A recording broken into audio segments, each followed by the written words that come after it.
તો અંગ્રેજોમાં ને આમાં ફરક શું? ખેડૂતોને વ્યવસ્થિત ન્યાય આવી અમારી માગણી છે. હા, ખેડૂતો તો ત્યાં પોલીસને બોલાવે છે ખરા? પોલીસની સાથે રહીને બધું આ કરતા હોય? મારા પોતાના ખેતર ઉપર ત્યારે કામ ચાલે છે સાહેબ.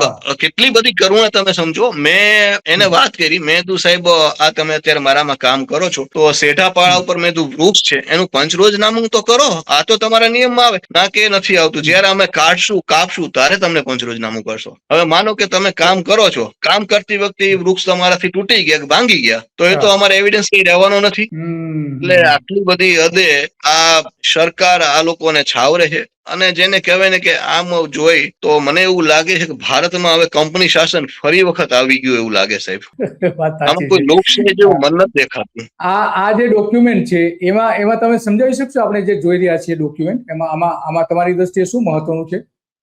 અચ્છા, આ જે ડોક્યુમેન્ટ છે ને સાહેબ, એ વઢવાણમાં અમારે જે પાવર ગ્રીડ લાઈન પસાર થવાની છે એમાં 7 નંબરનો એક પોલ હતો. આમાં લખેલું છે 7 નંબરનો પોલ. એ એક જબરજસ્ત જેને કહેવાય રાજકારણી વગવાળા માણસ, એમાં એનું નામ છે, બરોબર. અને આ જે ડોક્યુમેન્ટ રહ્યા એ ડોક્યુમેન્ટમાં એવું છે